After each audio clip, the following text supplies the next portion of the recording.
Hello the internet, Matthew here, coming to you with the first entry in my Mind Program journal. As of the time of this recording, I've had 8 sessions so far, and while it's entirely true that you should not expect to see big changes happen before the first 15 to 20 sessions, I have to say I'm already starting to see some small, subtle changes in my thoughts, mood, and behavior. I want to tell you a little bit about that. As you may know, at age 20, I was diagnosed with ADHD, OCD, and dysthymia. At the time of my diagnosis, I refused pharmaceutical intervention. Instead, I favored an approach that would be a lot more hands-on for me. So under the care and direction of a licensed mental health care provider, I was able to learn techniques that allowed me to monitor my moods, my thoughts, my feelings, and to come up with ways of coping that allowed me to function at a much higher level. I've only been noticing small changes because I've spent years looking for small changes in my own behavior to tell if I was sliding into a depression or if I was getting maybe a little too manic. And this long history of monitoring myself very carefully is the only reason I've actually been able to see any of these small changes at all. As I said in the introductory video, do not expect to see big changes before at least the 15th to 20th sessions. So on April 30th, I had my first Mind Program session. Well, technically it was session 0. This is the brain mapping session. I put on one of those fancy caps and the machine read my brain waves. Basically tried to figure out what parts of my brain needed work and what parts didn't, and the machine would then develop a protocol that the text would follow going forward. May 7th was my first official Mind Program session. Fortunately, I didn't have to wear that cap anymore. Just a few electrodes, and I sat down and had the session. Really, it was a fairly benign experience. I left feeling very serene though, maybe because I sat down for half an hour, which is not something that actually happens much in my life. If you've ever had a really intense conversation with a friend or family member, and they give you really solid advice and you just kind of chew on it for a while, that's what I felt like for the rest of the day. Same thing a week later on May 14th, same exact feeling of just leaving very calm, very relaxed, and just feeling like I was chewing on something in the back of my head that I couldn't put my finger on. The third session, I left feeling the exact same way on May 21st. After that, something interesting started to happen. In the week between my third and fourth session, I started to notice that I was having romantic feelings for a friend. They started coming up to the surface a lot faster than they normally would have. This doesn't sound strange to most normal and not entirely screwed up people.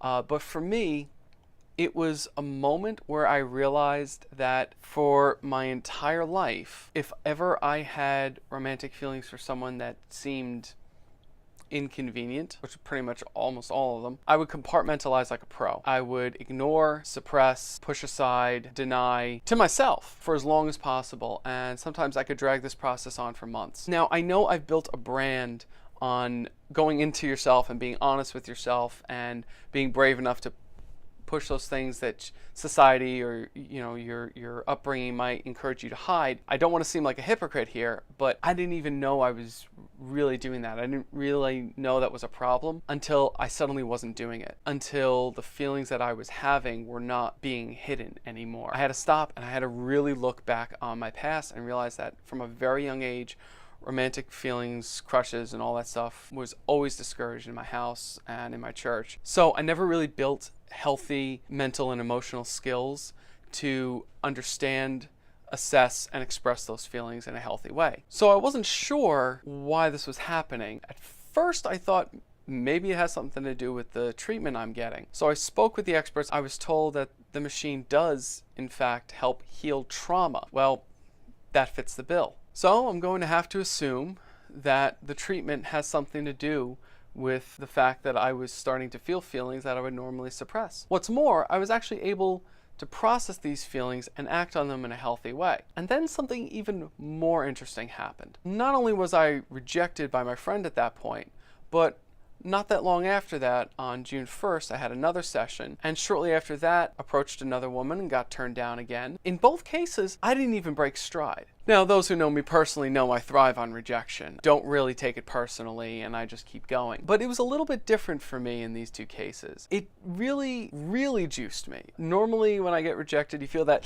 little bit of sting, and you keep going. I didn't even feel the sting at all. And that was a little bit different of an experience. Again, a very small change. Now, my sixth session was on June 4th, and if you're following this channel, you'll know that on June 2nd, I began a ketogenic diet. As I explained in my introductory video, I began a ketogenic lifestyle to improve my brain health, and I'm engaged in the MIND program to improve my brain health. The fact that I'm doing them both at once started to concern me a little bit, that maybe I might be cross-contaminating the results. In the interest of science, it might seem more interesting to focus on doing one and then another. In terms of my own health, as long as I was working towards the same goal, it didn't really matter. In fact, the ketogenic diet and all the health benefits that it espouses for the brain might actually help accelerate my own healing with the MIND program. But of course, I don't want to get ahead of myself. So I had my 7th session on June 11th. And by this point, I had already come past the keto flu. I was starting to get my strength back physically. I was noticing that the brain fog that I had lived in for so many years was already starting to lift. I was also starting to see some more things change in my life. Being forgetful and somewhat scatterbrained is actually very common for people with ADHD. As a kind of weird blessing, my obsessive compulsive disorder actually helps me combat a lot of problems that come with ADHD. I set up so many rituals for myself that I don't forget a lot of things that some other people I know who have ADHD but don't have the obsessive compulsive disorder may tend to. And this goes for a lot of things in my life and in my day. What I started to notice, if I forgot something, I would go back for it before I passed the point of no return. This has started to happen more and more and more by about the 7th session. Not only that, I started remembering things in the past with a lot more clarity. I started remembering people's names more, which is something I'm absolutely atrocious with. I have to attribute this to the MIND program session, but there could also be a correlation with the ketogenic diet reducing the inflammation in my body and clearing out my mind as well. Oh, and one more thing. I would honestly say that since about maybe the 4th or 5th session, I noticed that I was having fewer emotional outbursts. I was being aggravated and angered with much less intensity. And it's clear that I could feel my emotions a lot better. I just wasn't getting as irritated as much. And again, I'm not entirely sure if it's the MIND program adjusting my brain waves, or the ketogenic diet reducing inflammation and overall irritation in my body, or a total combination of the two, but I am feeling and living so much happier. My relations with my friends, family, and coworkers are already starting to improve. People have already been making comments to me that I just seem calmer, a lot more focused, and just a lot more zen. If this trend continues, I can't tell you what a relief it would be to know that I can have a lot more control over how I react to situations. Because as we all know, we cannot control what happens in our lives. But if we can control how we react, well, then we do have control over our lives, don't we? My 8th session was on June 18th. I haven't noticed any more changes than the ones I've already mentioned. But I'd say I'm already off to a great start, and I'm very enthusiastic and optimistic about the future.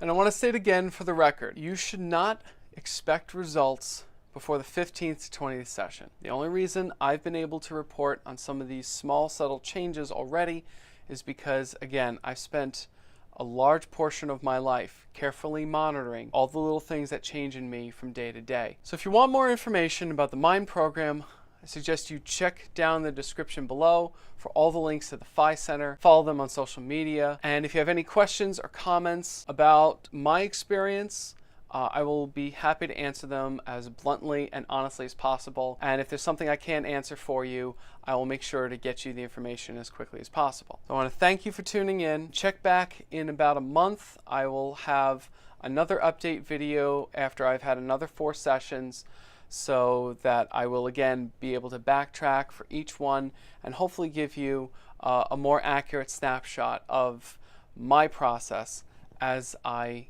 continue my treatments with the Mind program. So for now, this is Matthew of Monster Health and Fitness signing off and reminding you to get out of your own way. I know I sure am. Take care, everybody.